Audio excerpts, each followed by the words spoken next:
How we doing, everybody?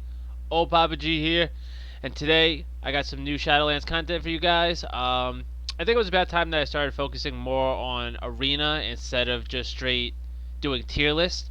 I wanted to start off with 3v3s, but I actually went against it and decided to do a 2v2 video first. And the reason being is I've actually been enjoying 2v2s more, and I've been playing it a lot more often than I do 3v3s. And because of that, I'm a little bit more knowledgeable when it comes to 2v2s. So I see a lot of different comps and everything like that. And these are a lot of higher ladder builds. You're going to see these more often the higher you climb. Not that you won't see them on the lower end, because you definitely will. But the higher you go, the more likely you are to see these top fives.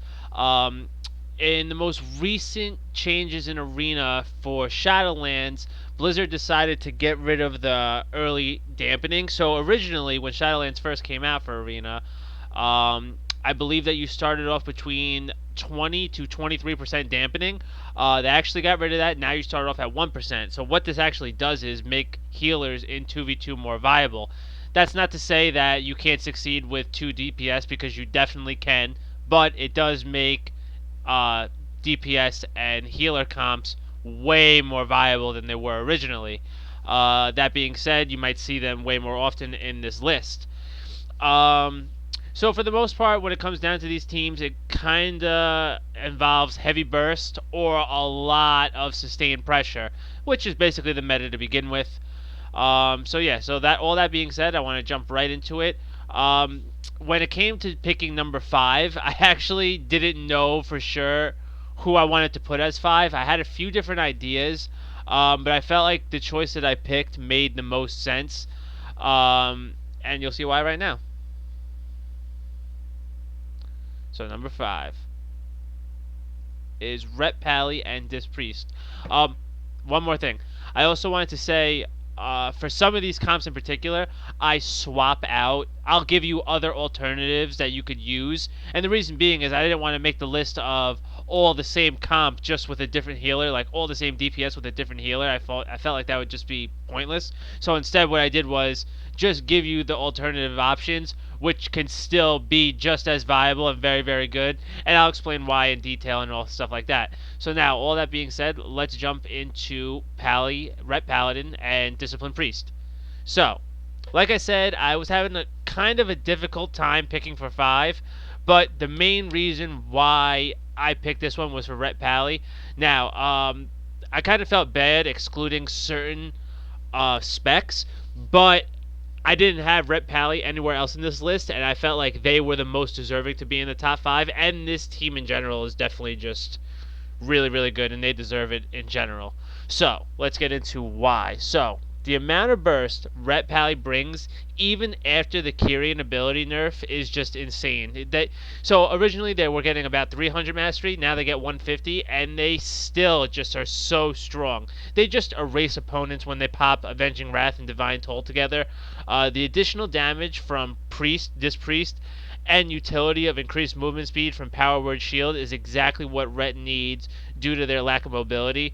For the most part, Ret's biggest weakness is the mobility. Yes, they do have their steed. If you pick Cavalier, you have 2 charges of it. Yes, you have your PvP talent, which makes Blessing of Freedom a little bit faster, but in general, they just don't have it. And even though the increased movement speed from Power Word Shield is only 30%, it's definitely enough to get the job done, because you constantly will be putting up Power Word Shield. And if you weren't picking that for this comp in particular, you're going to want to pick that for Dis Priest. So, let's start off with the weaknesses. So a few weaknesses include predictable incoming burst, and most of the time the opponents can choose to save their CC to avoid this burst. And as I mentioned, the lack of mobility.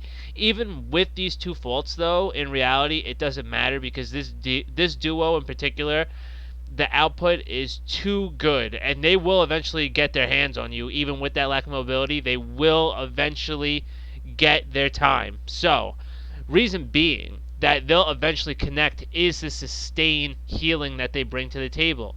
In between Avenging Wrath, basically what Ret Paladin's main goal is, especially for 2v2s, and even in 3v3s they should be doing this. They literally spend all of their holy power on Word of Glory off heals while they're waiting to unload again. The healing sustain is the best with Word of Glory. It's basically like a lay on hands. It's so good, and this this will actually help you sustain your opponent's burst. So when your opponent's about to burst, if you don't have your wings, if your Disc Priest pops their defensive cooldowns and Ret Pally's just doing their Word of Glories, you will be able to keep your team up, especially with Bop and Divine Shield and things like that. So by you having such strong defensives and Blessing of Sacrifice, can't forget that, all these really strong defensives will give you enough to withstand someone else's burst, and then you could literally retaliate by doing Avenging Wrath, Divine Toll, and then have Disc Priest, do mind games. Obviously they have a lot of offensive utility as well as offensive damage. So with all this, they can just sustain healing out anyone's burst, and then they could retaliate with their own big damage. So eventually they will wear you down and they will win. And that's what it comes down to. For the most part, I'm not saying always before everyone gets all upset. Ret Paladin is at its best when it has wings. There's no disputing that. A lot of times when they don't have their wings, not that they don't do big damage, but it's just not, it won't kill somebody while you're going up against a healer comp. If you have a DPS and a healer, if Ret Paladin doesn't have wings, they're more than likely not going to finish the job without their wings in that scenario. If it's 2 DPSs, it's different. So because of that, they need their wings. They have great healing, off healing to wait until they get their wings back. So next on this list, we have Sub Rogue and Discipline Priest. So even after Sub's nerfs, they still managed to remain in the top 5 in so many categories. Before I really get into this, it's actually just funny. They're still a top 5 melee when it comes to arena. They're still a top 5 world PvPer. They're still top 5 in PGs. They're top 5 in dueling. They're just still so good, and it really has to do with their CC. And this comp in particular is all about the CC. So because of that, it just goes hand in hand. It just feels like it'll never end, their CC chain with this comp in particular. Let's just list some just to have a good laugh. You got Psychic Scream, which is the fear. You have Sap. You got Kidney Shot. You got Cheap Shot, which, if done right, you could spam it 3 times in a row with Shadow Dance and, all your little procs and everything. So you really can just keep doing it over and over again. It's really annoying. And then, of course, you have Blind. Their setups can be done easily, starting with Rogue Stun into a Disc CC. Their setups, by the way, are also a little bit harder to predict than the Ret Paladins. You kind of could just tell when Ret Paladin's about to pop their wings. You could base it off of their cooldown. It's 2 minutes. You know when it's coming. With this one's a little bit harder to predict, especially when a rogue's coming in and out of stealth and they're resetting with Vanish. It's just way different. So Disc is by far the Sub-Rogue's best partner for choose. You can't choose any other healer if you want to really, really climb the ranking. It offers additional damage, which Sub needs sometimes to finish the job. The best thing about Sub-Rogues when it comes to damage, obviously, is their Shadow Dance, but also their opener from stealth, and the additional damage from Disc Priest, because they're the best offensive healers, is definitely something that Sub could really benefit from. Shadow Dance and Shadow Blades together really brings the pain, and like I said, the additional damage from Disc usually is enough to end the job. I would say right now the only weakness for this comp is going up against tanky builds with plenty of defensives. Not that they can't win, but that's probably what will be the most likely to stop them. So Death Knights, Warriors, Paladins, things along those natures will be a little bit harder to beat. You still can't get the job done, but obviously for the majority, most comps have something that they could go up against that will be a little bit more difficult. Not to say that you can't win, because you can.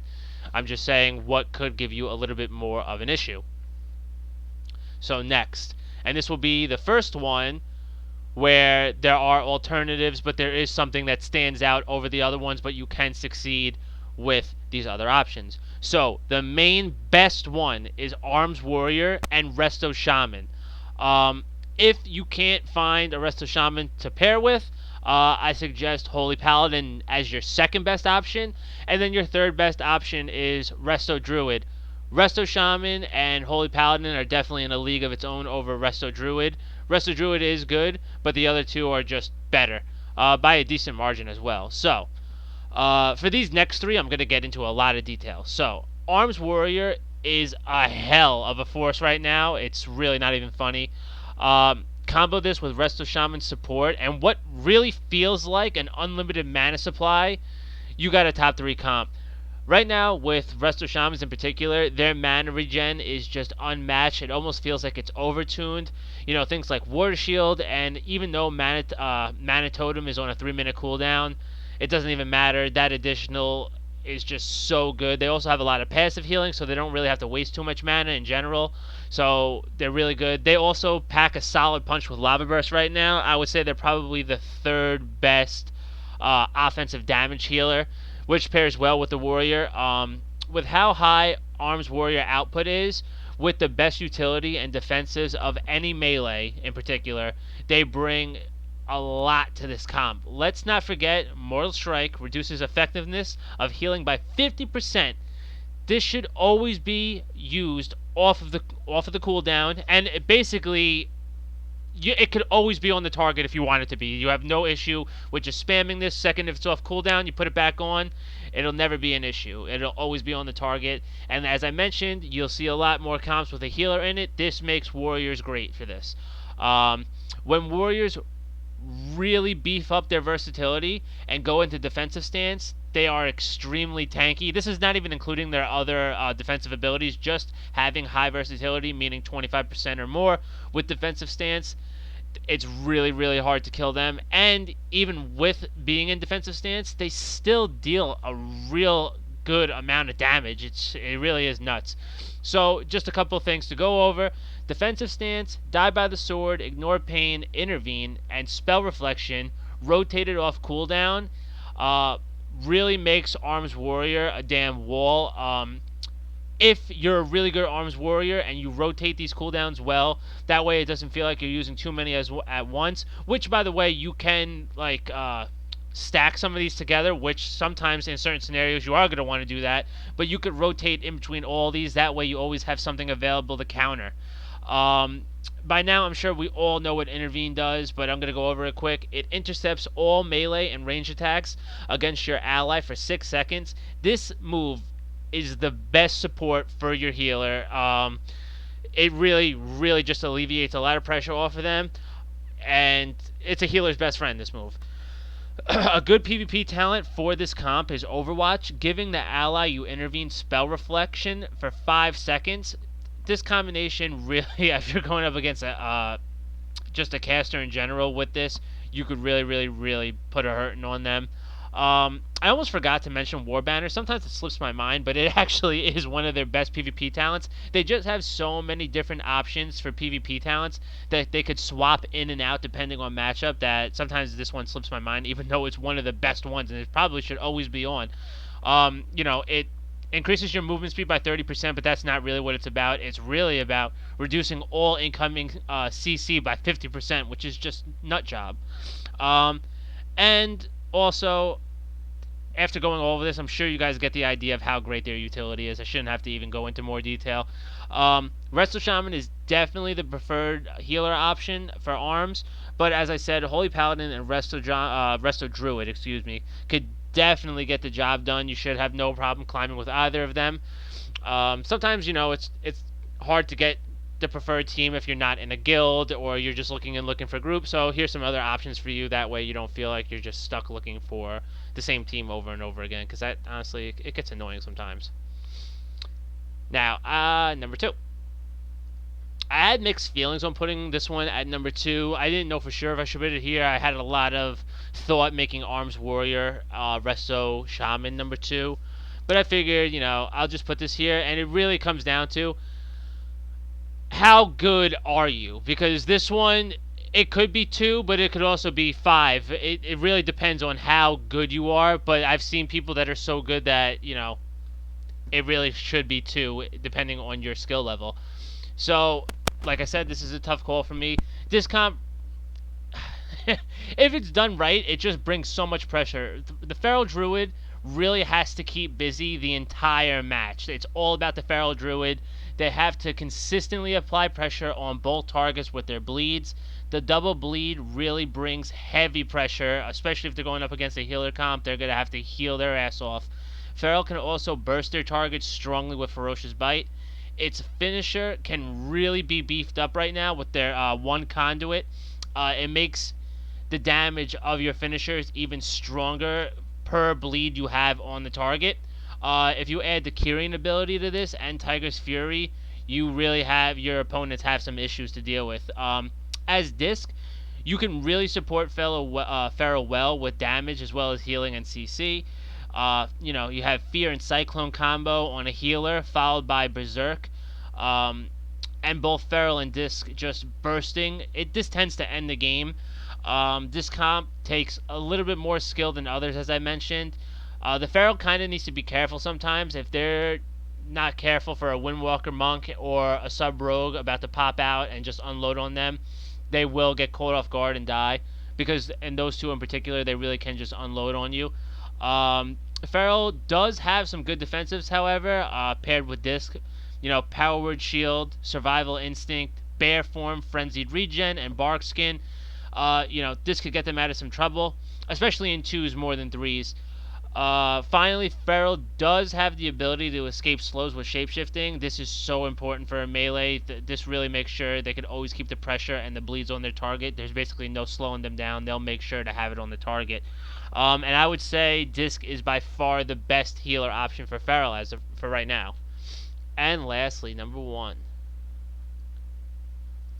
we have Windwalker Monk and Holy Paladin. Now, some other good options are Resto Shaman and Discipline Priest.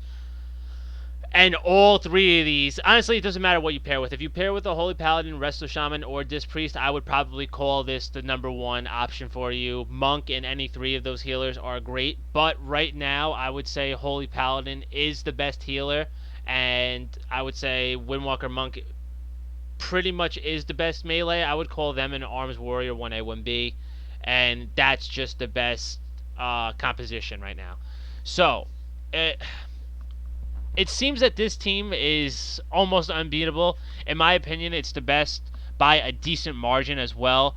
And the craziest part about it is that this team isn't really technical or setup based or needed to be really skilled to succeed. You could still make a push if you're kind of a rookie. Both specs are pretty much the best in their respective field, melee and heals. So what makes this comp the best, in my opinion, is really the monks have some of the highest damage in the game, and it's not just off cooldown burst like I was talking about Rhett. They have some really heavy sustain damage as well. Windwalker brings more than just damage, of course. Obviously, you need more than that if you want to be the best. They have a spammable slow, which is great, because that way they could always stick on their target like glue. A Mortal Strike type ability with their Rising Sun Kick that applies it on them. Some of the best mobility, you got Roll. And solid defensives like Fortifying Brew and Touch of Karma. I wouldn't say they have the best defenses, but it's definitely really solid. Now for the Holy Paladin. As of right now for Arena, Holy Pally is the best by a slight margin. It's really, really close, but I do think they are the best. Their kit is really... It comes down to their kit just being made for this bursty meta. They have just all these defensives to just counter. So, almost all of their healing is done instantly with Word of Glory and Holy Shock. Obviously, the legendary Shock Barrier also makes Holy Shock stronger. And it's usually for insane crits, because right now Holy Pally is stacking crit, and they could just crit for a lot. They also bring the best defensives with Blessing of Sacrifice, and obviously you have Bot, Blessing of Protection, and Divine Shield, of course. These are really, really good counters. They also are pretty much unstoppable with Wings, Divine Wrath. Avenging Wrath, I'm sorry. They're pretty much almost invincible, and they also deal really solid damage. I would say right now, out of all the healers, other than Discipline Priest, they're probably the second best damage dealers for healers. Other options to Holy Paladin would be Resto Shaman, and Disc Priest. I also didn't put it in there because I couldn't fit it, but Resto Druid is also another option for you. And yeah, that's about it. So, if you guys enjoyed this video, I would really greatly appreciate any like or sub to my channel. If you guys could, I'd really would like some comments on this video in particular. I kind of want to know how everybody else is feeling. What do you think is the top 5? You know, I'm up for, like, not a good debate. Like, I don't want people getting. Sometimes I feel like people get mad about what I pick. I'm just going off of what I see and also what I hear from other pro players. You know, I'm just looking. I'm looking at all these different videos from skill caps and everything. So I'm really interested on what other people's input is. I would love to see it. I really am interested for myself. And yeah, I really hope that you guys enjoyed it, and I really appreciate everyone that's been supporting my channel as always. You know, so thank you all for tuning in. All right, and I'll catch you next time.